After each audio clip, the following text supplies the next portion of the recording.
Missions is the heartbeat of First Baptist Church of Westminster. Unfortunately, maybe not all of you feel that way. Well, if missions is not the heartbeat of First Baptist Church, we need some triple bypass surgery.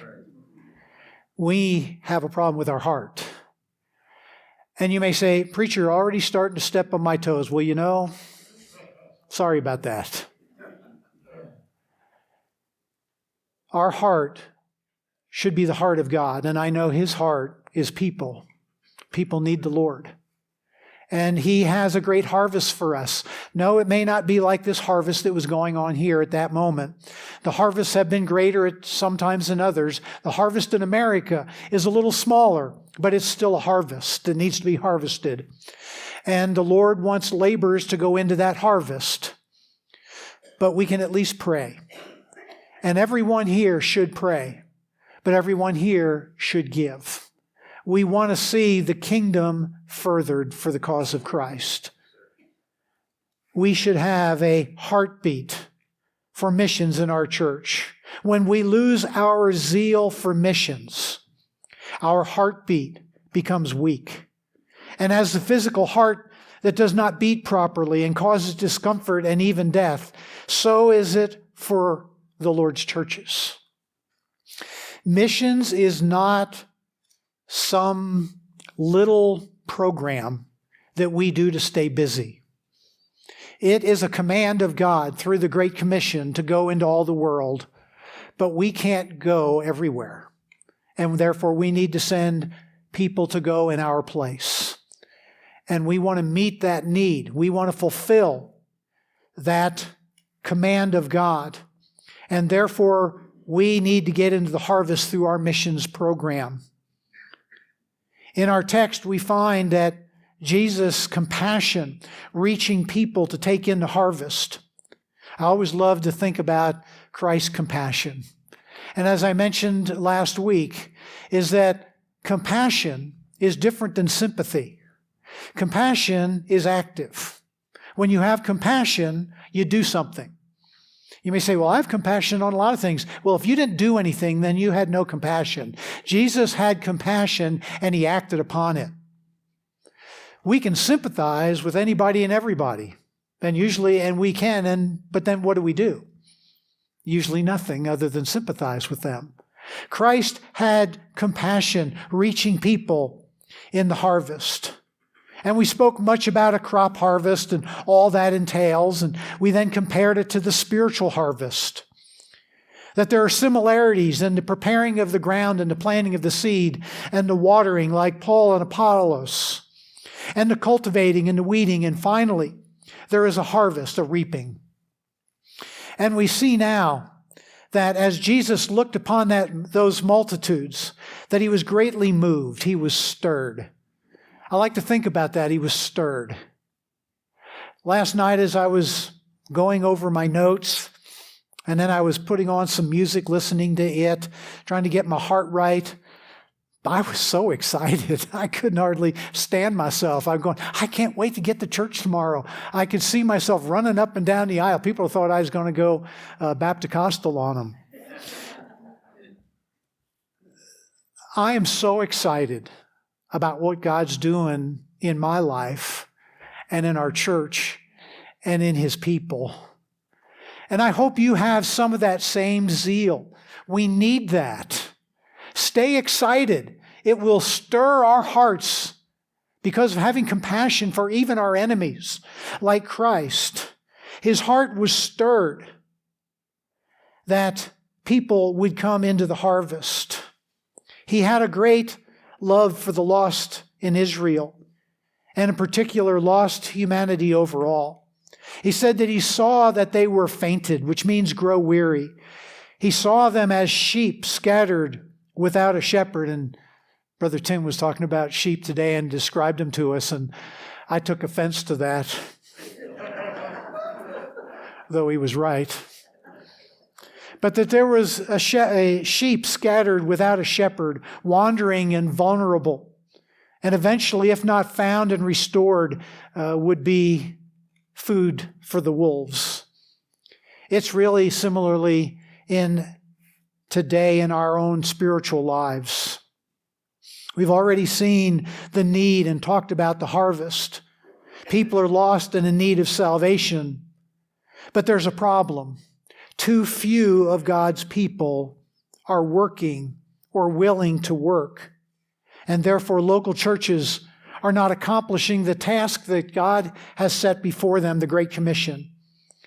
I remember when I first got here that there were no missionaries being supported at the time. And we wondered why, or many wondered why the church was struggling. There was less than 20 people. And I told them, I said, we need to get involved in missions. They had at one time.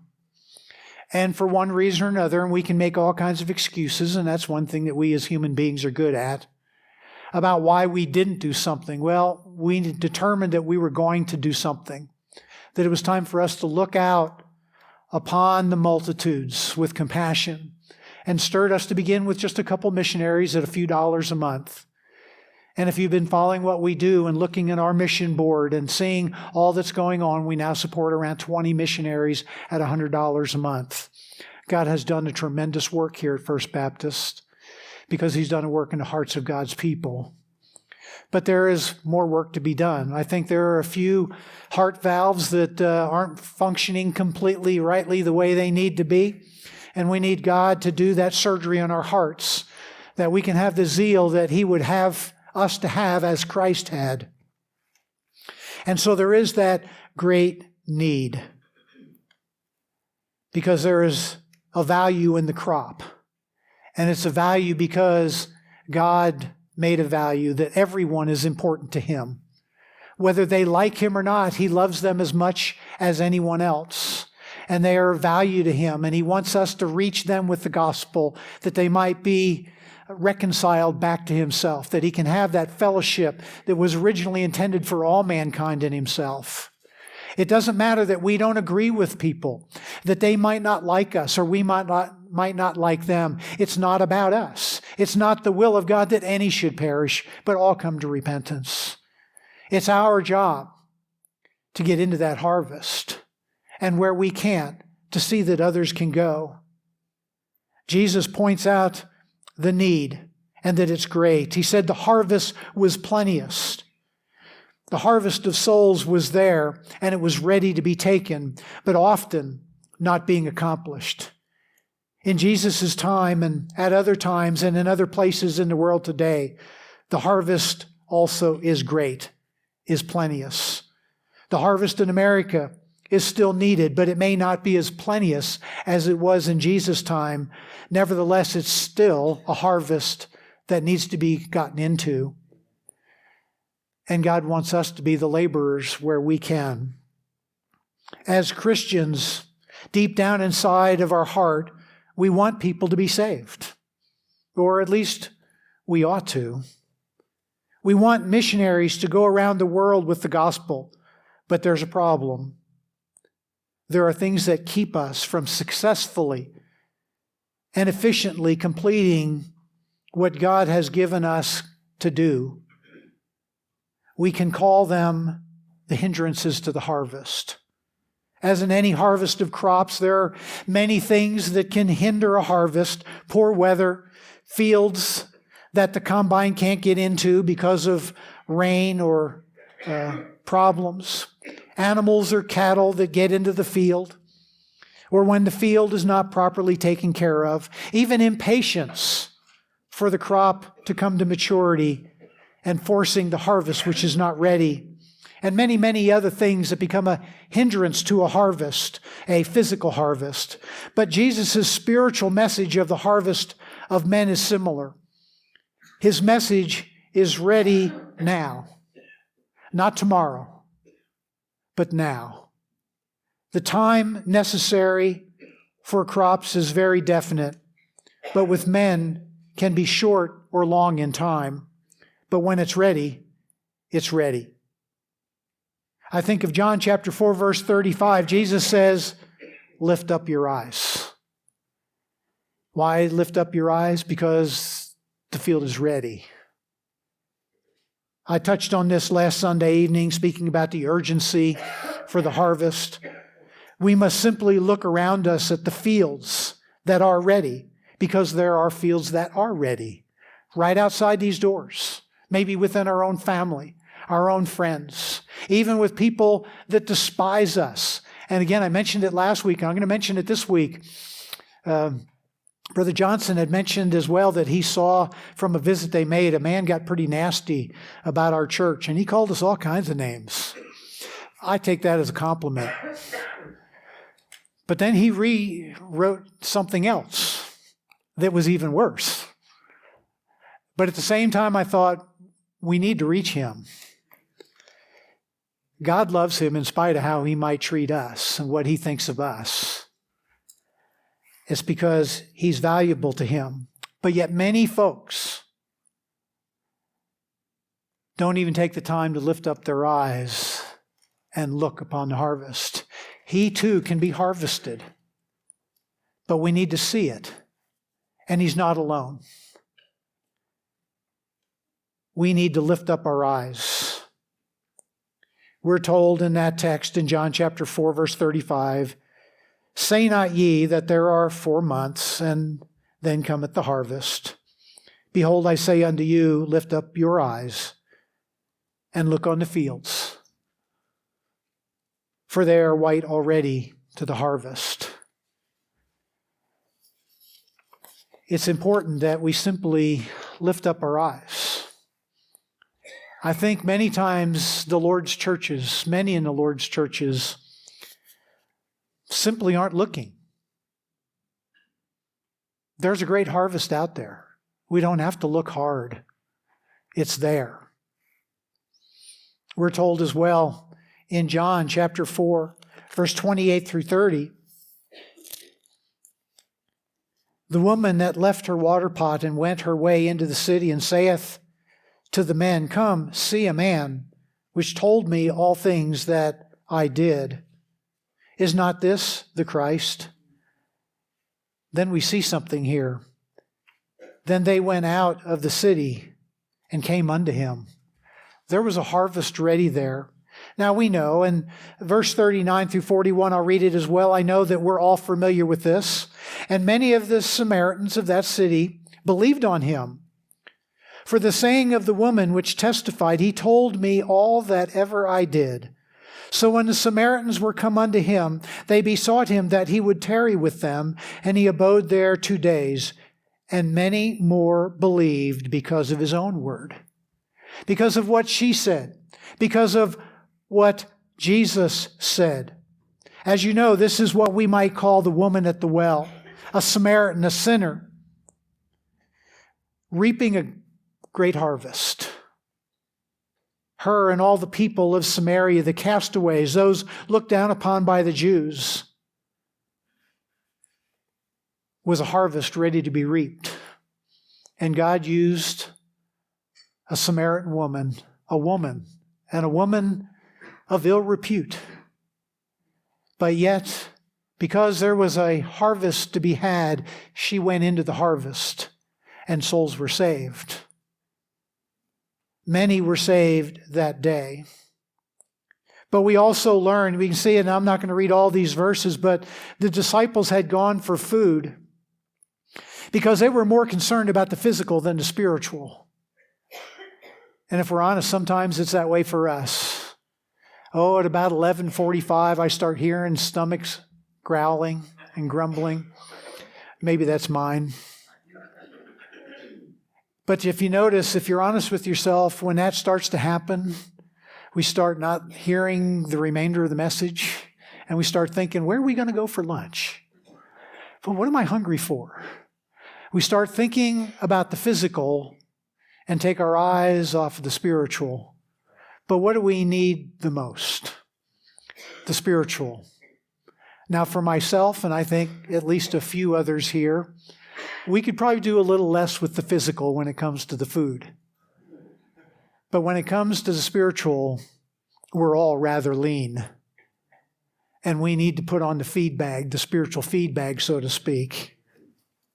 We need to go into the harvest as this woman And she didn't allow her gender or how she was perceived among the Jews or anyone else. She just did what God would have her to do. And that's all God's asking for any of us here today as well. They would say that the physical harvest is not yet, but in 4 months in our text in John chapter 4. But Jesus said, it's ready now. There's a spiritual harvest now. How many times am I going to say now? I don't know. But now is the time. If now is the day of salvation, maybe for someone here, for you to be saved, then you're part of the harvest. It's now. And we need to get into that harvest. Nothing will distract us more from the harvest than our physical eyes. You see, when we literally look upon something, we begin to desire it and then go after it, neglecting other more important things. Jesus said he did not have time to eat of the physical food, that there was a spiritual food that needed to be handed out in verses 31 and 34. We know that what the eye sees, it develops an appetite for. Did that not happen with Adam and Eve? The last time you drove your car and might have been staring at a billboard and you find your car veering toward that billboard because your eyes got off the road. What we see is where we go. Are you seeing missions? Are you seeing lost souls? If you are, then you'll have that same vision that we have here at First Baptist Church, that we need to send missionaries out. But if your eye is distracted and on something that's not spiritually important, then you're not going to see the great need and the urgency for the harvest that we need to find ourselves a part of. We spend too much time looking into the things of the world. But we're told in Colossians chapter 3 and verse 1 to set our affections or our attentions on things that are above. Many times we might spend Wednesday night looking at things above. Maybe Sunday morning at Sunday school and the Sunday morning service and even the evening service. But after that, our eyes go back on the world, go back on the flesh, go back on the things that really have no spiritual value. When we're told to set our affections on things above, this isn't just at certain points of the day or week or month. It's constantly. Our eyes are to be on Christ. And if our eyes are on Christ, then we'll have the same compassion on the multitudes as Christ had. We need to lift up our eyes and see the spiritual harvest that God has prepared for us. It's our job to get into it. It's there. It's here in our own backyard as well as around the world, but we have to see it. And when we see it, we'll be motivated to share our faith and tell others about Christ. I appreciate Brother Mike when he was talking about that same individual that spoke to us or texted to us or whatever the message thing was about that there is no God and those foolish Christians, and I'm changing the words because it was bad.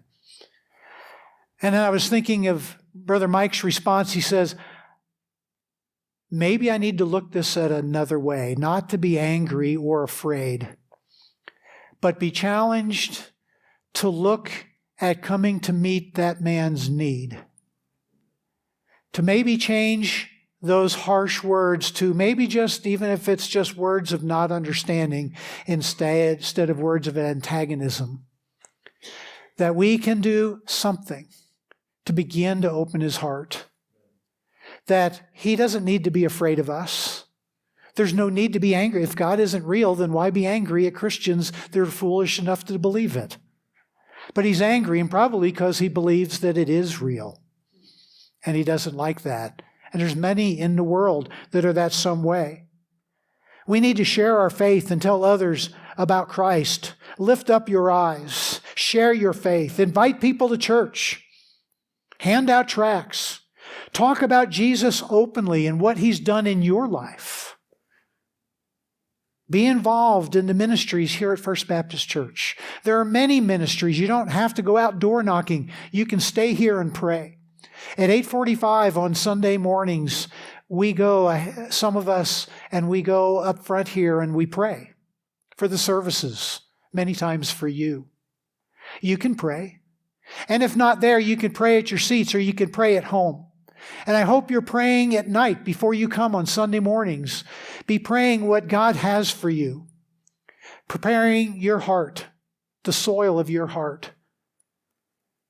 Get involved in the ministries, what God would have you to do. Pray that God would get a hold of our heart so that He'd get a hold of our wallets. And that we'd give above our tithes to missions so missionaries can carry the gospel to those in need where we can't go.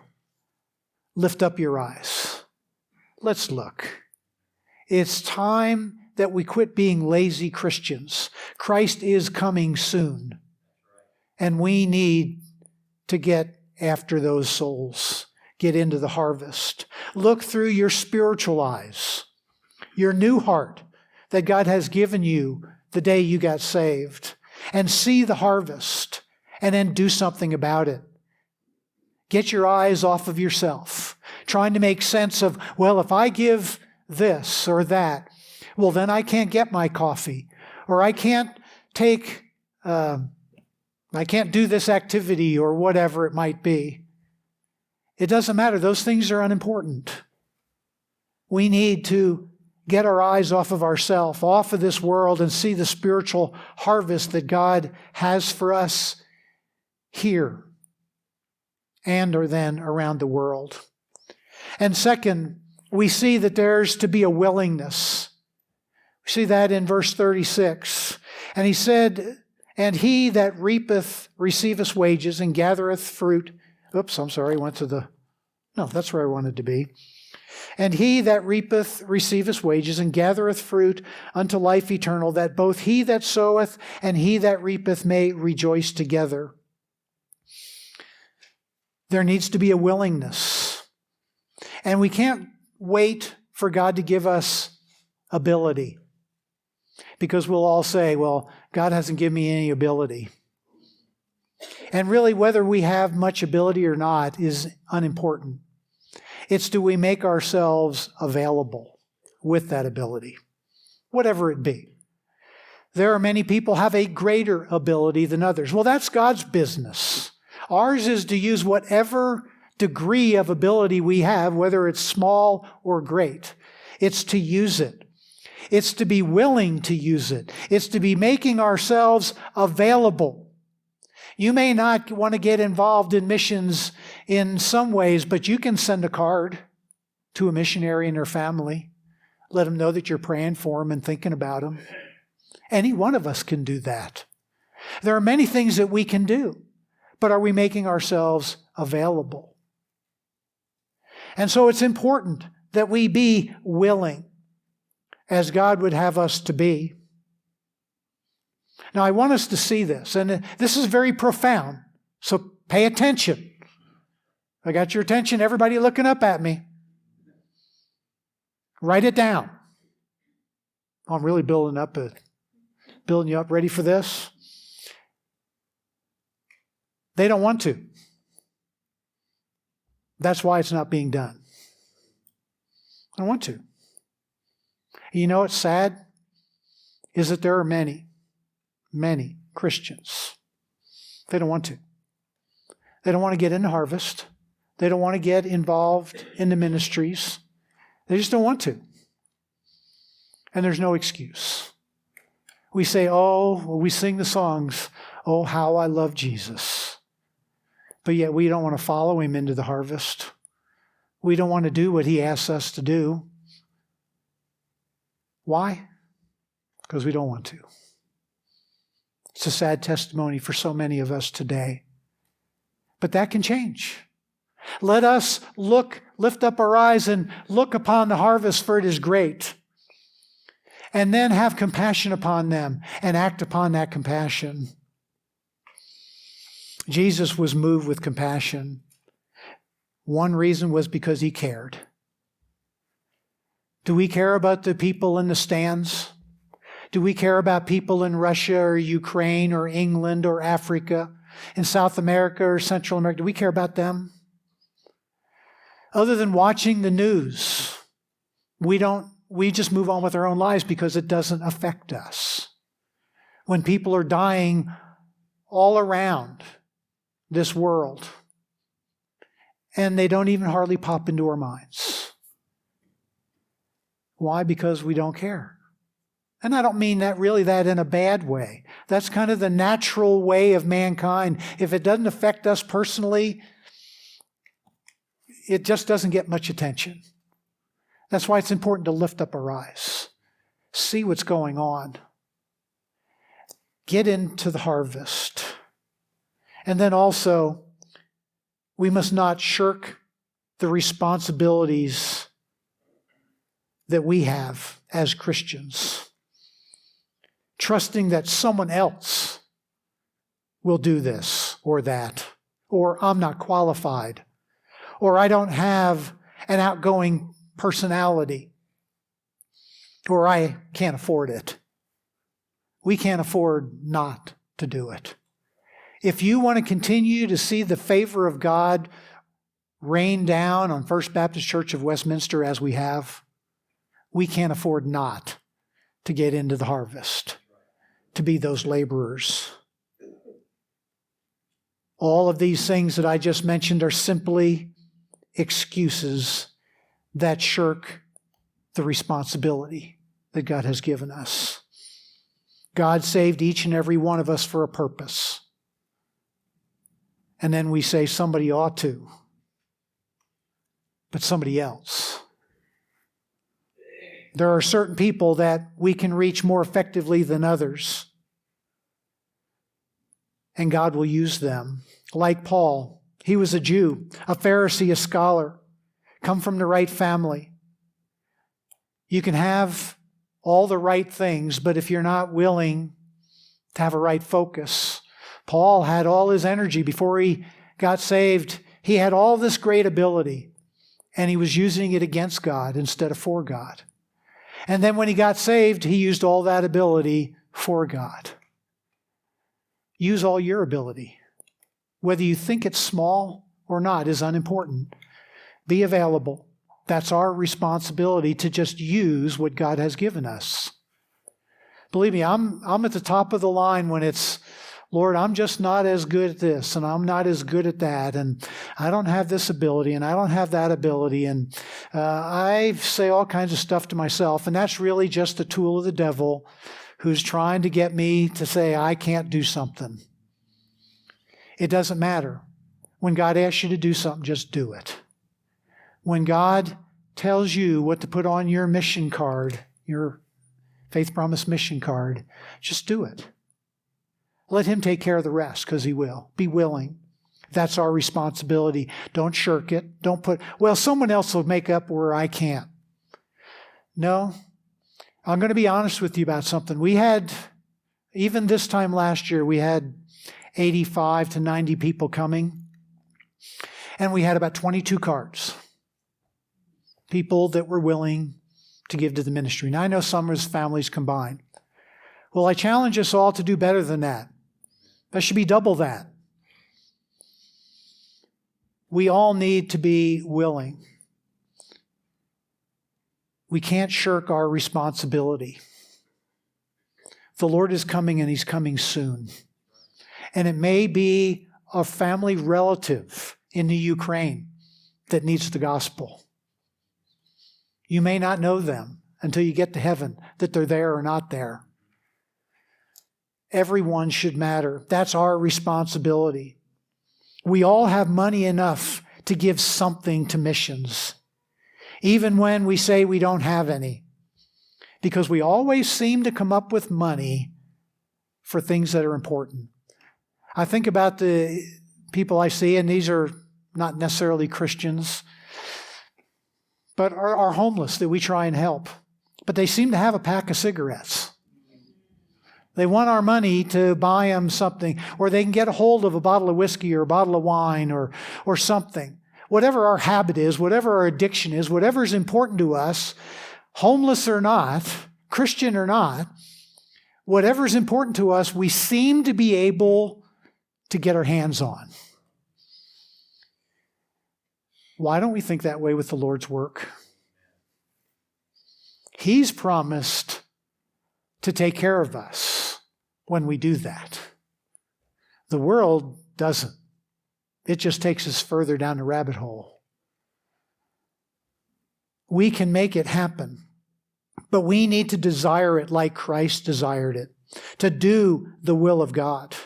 We're told to love our neighbors as ourselves. If we loved our neighbors as ourselves, we wouldn't need Mission Emphasis Month. We wouldn't have to encourage people to do what we should be doing because we love ourselves. I like my senior coffee at McDonald's every morning. I really like it. But I can't allow that to keep me from doing what I know I need to do.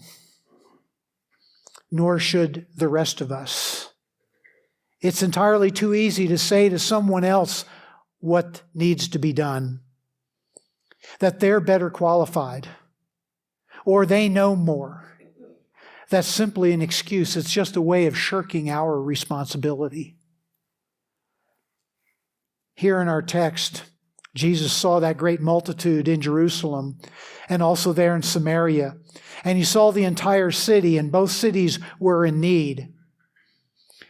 And if we would only look up with our spiritual eyes, with our hearts broken for the harvest, like Jesus, we too will see the multitudes that need the Lord, that need our help, and get into the harvest. When's the last time you prayed for God to give you an opportunity to do something? Not to say somebody else needs to do something. God will give us a harvest when we ask for it. If you ask Him to send someone to you, He will. He'll put someone by you. But what do we do with it? Or is it just words? We need to trust that God will do what He's promised to do. Let not anything hinder us from doing the work that God has us to do. And then one final point in the last few minutes that I have, and I've touched a little bit on this last Sunday evening. But the hindrance of laborers to the harvest are many. And that's why the laborers are few. We allow ourselves to be easily hindered. I don't know that I can put it another way. And therefore the laborers are few, and those that go into the field have to work harder than they should. If we were there, or we sent other missionaries to those areas to help take the burden off their shoulders, the gospel would get out in much greater ways, in greater capacity, and we'd see greater results. Most of us are already aware of the truth that the laborers are few. All we have to do is look around at the Lord's churches and His people, and most do little, if anything, for the cause of Christ.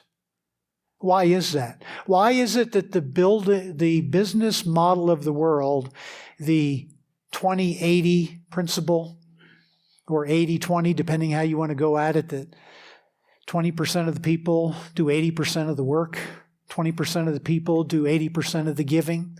Why is it that it's that way in God's people? That's the ways of the world. But it's been borne out in every church. You can go to any church.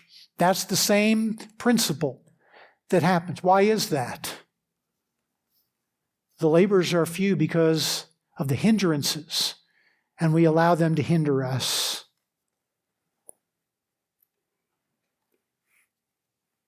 It takes people to reach people. Many of you here, maybe it's no one here, I don't know. But we think, well, that's the pastor's job. It's the teacher's job, the evangelist's job, the staff's job. No, it takes people to reach people. Sheep produce sheep. Shepherds don't produce sheep. It's as simple as that. We are blessed here at First Baptist Church. Look at the great facilities we have.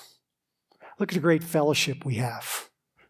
Look at the ministries that God allows us. Someone told me the other day when we were talking about the things that we were doing, and he said, wow, that little church does all those things? Yeah, why? God is raining down His favor on us, and I don't want to lose it. I want us to do more, and not that God will give us favor because we're doing, but I don't want to lose His grace. Let us do what we're supposed to do. Let us be like a combine to the harvest for the Lord. I read a study of Christians that I found to be kind of interesting, and I'm just about out of time. But they were asked, how did you come to know the Lord? Less than 1% said through the television. 2% by a crusade. 2% by cold turkey evangelism, door knocking. 4% by a church program, vacation Bible schools, those sorts of things. 6% by Sunday school. 6% by walk-in. 8% by a minister. 74% by friends or relatives. We can have all the programs in the world and we can dump all the money we want into those programs, but they're going to have little eternal value. What has value is you. The laborers are few. I would love to be able to see that the laborers are many, especially here at First Baptist. The laborers are special simply because they're laborers. Laborers go into the field when everyone stays out. How do we get to be laborers? Ask the Lord. Pray that the Lord send laborers. More importantly, ask the Lord, send me. Last night I was battling with some of that same thing myself, thinking of that, pointing to Mike, but it's not him at all, that little message that we got. And their fear crept up in me. And then I started to get excited and started to think in my mind what I might say to him. Lord, send me. It doesn't matter about anyone else. It doesn't matter about anyone else. It matters about you. God will take care of all the other stuff. People are going to get saved whether He uses you or not. But wouldn't it be better for Him to use you? That's where the eternal rewards come in. That's where the blessings on this life come in. Ask that the Lord send workers, and then go when you are sent. Many of you have heard this illustration before, but it's as good of illustration that I've ever given because it's, again, me personally, when I was a young Christian. And I was door knocking. I'm doing right as best I can. And we finished talking to someone, and I was walking out to my car, and there was the next door neighbor came out in his yard. And the Lord convicted me, said, give him a tract. And in my mind, I go, oh no, Lord, I can't do that. I'm a baby Christian. I don't know anything. He might ask me a question. And I went to my car. I sat down behind the wheel. And the Lord squeezed my heart so hard, I wept. And I quick got up and I ran out of my car, and the man was gone. My opportunity was wasted. I never saw that individual again that I know of. To this day, I have such great regret. God gave me an opportunity and simply just said, give him a tract, invite him to church. I didn't have to preach to him. And I said no. And I've promised the Lord since then that I won't say no when He's given me opportunity. And what I'm afraid of is there have been times I've still said no. Don't say no to God. Don't let the world or your own flesh, your own fears, your own thinking hinder the harvest. It begins with us, each of us here today. First, have you been harvested yourself? Have you been born again? Have you accepted Christ and given your life to Him? If we've given our life to Him, then most of this is moot. If so, then you're in the Lord's army and get in the fight. Get in the harvest. Be a laborer in Christ's harvest. Or are you just an observer and not a laborer? I ask finally then, please, prayerfully, ask God what He would have you do for Faith Promise Mission Giving. Let us double the amount of cards we had come in, double the amount of money that we had come in. Trust God to do what only He can do and wants to do, that we can have many new missionaries that we support. And if nothing else, tell God, send me into the harvest in my own family, in my own community. Ask God to get a hold of your heart and break it for the harvest. Pray that you will be one of the few good men and women in God's army and harvest.